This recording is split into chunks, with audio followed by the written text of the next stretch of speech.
Pessoal, quero contar para vocês que a Frente Parlamentar da Agropecuária e mais outros 22 grupos se pronunciaram hoje sobre decisões do Supremo Tribunal Federal. Já quero jogar esse tema aqui para discussão com os nossos comentaristas. A gente vem acompanhando a tensão se aumentando. O que esses grupos alegam é que está havendo ali uma invasão do Supremo Tribunal Federal em assuntos que seriam do Legislativo. E entre os principais assuntos, demarcação de terras indígenas, descriminalização do aborto e também das drogas. Como é que vocês veem essa queda de braço e esse movimento se aumentando cada vez mais com essa pressão que é feita agora pelo Congresso Nacional e por frentes parlamentares, parte delas gigantesca, como a Frente Parlamentar da Agropecuária? Dávila. É um excelente momento para o Legislativo fazer o que a gente chama no termo constitucional de peso e contrapeso. Precisa restabelecer o contrapeso entre os poderes. Cada poder atuar na tua seara. E o que estava acontecendo no Brasil é o ativismo político do Poder Judiciário tratando de assuntos que deveriam ser tratados exclusivamente pelo Congresso Nacional. E agora essa reação começa pela bancada do Agro, que está muito preocupada com a insegurança jurídica no campo por causa da decisão sobre o marco temporal, iniciando aí com outras frentes para fazer com que o parlamento recupere o seu poder de legislar no Brasil e não delegar este poder para o Supremo Tribunal Federal. Alan Gani. Veja, o Supremo Tribunal Federal, ele entra em temas diversos. Se a gente colocar só do ponto de vista econômico, então, a demarcação das terras indígenas, o marco temporal. Ele interveio no processo de privatização da Eletrobras lá atrás, ainda no governo Temer. Ele decide questão lá do piso da enfermagem. Então, a gente está falando de pautas econômicas, né? Imposto sindical também. Aí depois, pautas morais, né? E de extrema importância para a sociedade, como foi o caso do aborto, como foi o caso da descriminalização das drogas. Aí ele entra também em questões políticas. Então, ele entrou durante o processo de impeachment de Dilma Rousseff, ele entrou na formação das comissões, ele preservou os direitos políticos de Dilma Rousseff. Então, eu só estou colocando as questões constitucionais, né, desta crítica que a sociedade faz ao Supremo quando ele interfere no Poder Legislativo. Nem estou entrando no mérito das questões processuais. Então, é claro que para essa ação demorou para ter uma reação legítima dentro das quatro linhas pelo Congresso Nacional. Eu quero trazer algumas imagens para você que nos acompanha, né, desses parlamentares que se reuniram agora há pouco, deram ali uma entrevista coletiva,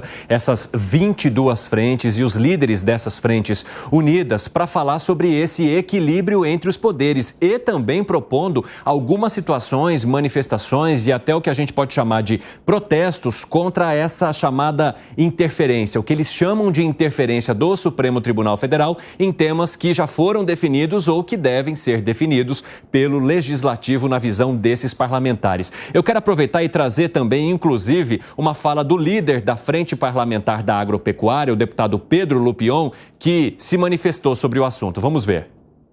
Uma sucessão de decisões e de invasões à nossa competência legislativa levaram a esse momento que significa um basta. A constante invasão de competências, ou a usurpação de competências, como preferirem, por parte do Poder Judiciário, tem que cessar. A representação popular cabe a nós, parlamentares legitimamente eleitos pelo sufrágio universal.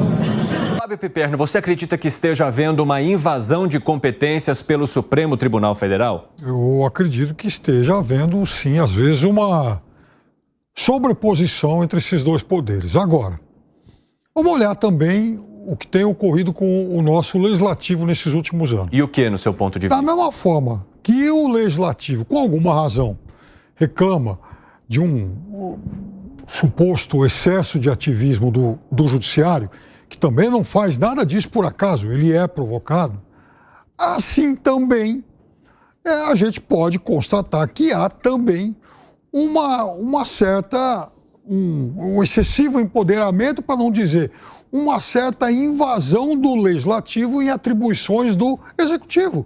o Legislativo quer ser dono do orçamento também. E isso vem ocorrendo de forma crescente nos últimos anos, o que também não é atribuição dele.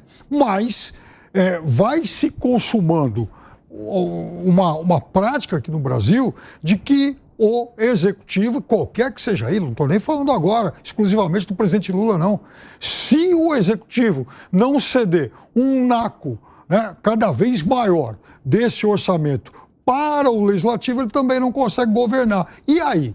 Isso também é legítimo? Há um desequilíbrio, então, e esse mesmo poder legislativo que questiona o judiciário precisa olhar para si também, hein, Gustavo Segré? Sabe, Evandro, que de alguma maneira sim. Eu acho que os pilares da República se amparam na divisão dos três poderes, mas tem que existir um equilíbrio entre eles. E a Constituição define claramente qual é a função de cada um.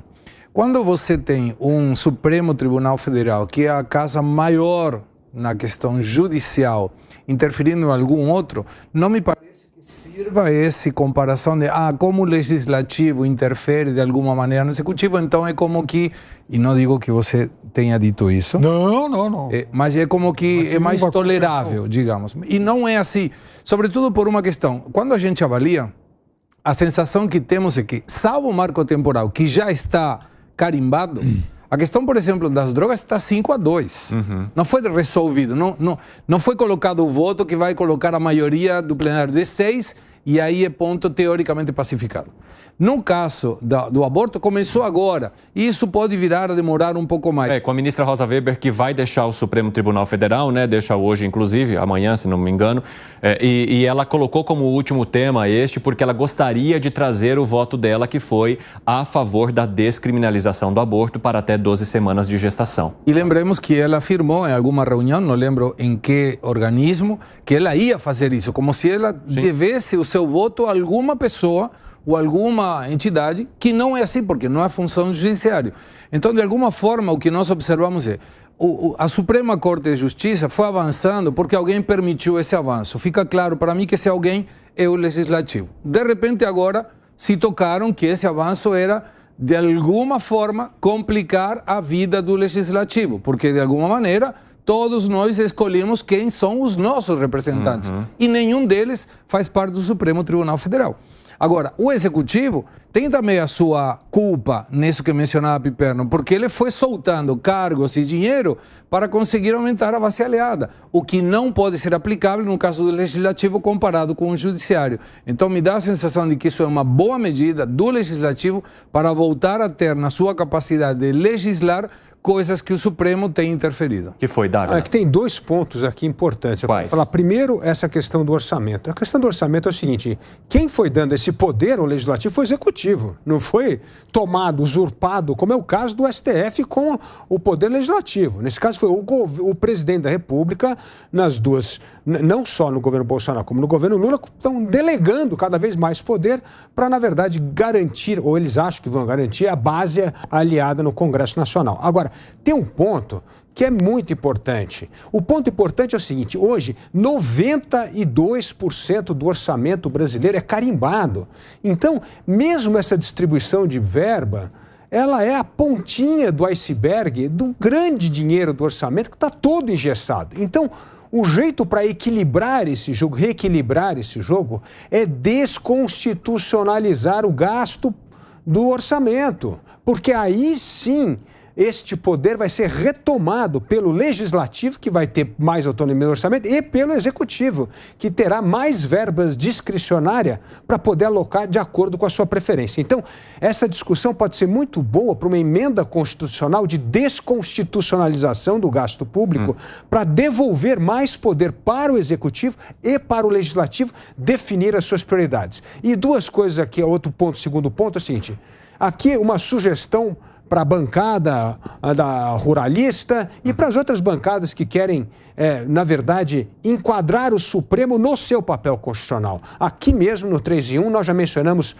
duas medidas importantes. Primeiro, devia aprovar uma PEC para acabar com decisões monocráticas. É um absurdo decisões monocráticas. Não existe em nenhuma corte do mundo isso. Precisa ser decisão do colegiado e não monocrática. Então, a primeira medida é essa. Segunda, é acabar com a banalização das ADINs. Porque isto também é importante. Não dá para criar essas ações diretas de inconstitucionalidade qualquer partidinho pequenininho que tem um deputado entrar e ficar questionando a constitucionalidade. Então, são duas medidas fundamentais. E tem uma terceira. Não pode ter medidas retroativas. Olha que absurdo que é hoje a legislação no Brasil. O Supremo hoje decide, por exemplo, que uma medida é ilegal. Então, tudo bem, legal, não pode fazer. Amanhã ele fala que cobrar aquele imposto é legal. E aí é retroativo. Retroativo para a época que o Supremo entendia que aquela medida é ilegal. Isso é uma barbaridade jurídica. Não pode acontecer. Então, acabar com retroatividade, acabar com decisões monocráticas, que é muito importante, e não deixar banalizar as ações diretas de inconstitucionalidade. 3 PECs fundamentais para enquadrar o Supremo. Agora, Gani, a gente está mostrando neste caso a reação dos parlamentares, mas diante da composição hoje no Supremo Tribunal Federal, qual deve ser a recepção ou talvez a reação também do STF em relação àquilo que está sendo proposto pelos parlamentares? Eu espero que o Supremo Tribunal Federal não estique ainda mais essa corda, senão a gente pode caminhar para uma ruptura institucional. Como é que vai ficar? Porque, vamos lembrar, o Supremo Tribunal Federal é um poder, claro, essencial numa república, ele é essencial na democracia. E isso nenhum de vocês questionou aqui até agora. Exatamente, mas ele não é um poder eleito. Então, em algumas questões, goste ou não, mas os parlamentares estão aí para nos representar, para representar, ou deveria ser assim, os anseios da sociedade. O que não pode acontecer é numa decisão monocrática, de cima para baixo, a pessoa lá, sem nenhum embasamento científico, moral, ético, constitucional, legislar sobre o aborto. Não, em 3 meses, até 3 meses, pode ter o aborto. Mas vem cá, foi discutido isso com a sociedade? Uma questão gravíssima, apenas para citar um exemplo. Então, eu acredito que essa reação cabe ao Supremo fazer uma reflexão, Evandro, porque não é apenas o Congresso Nacional.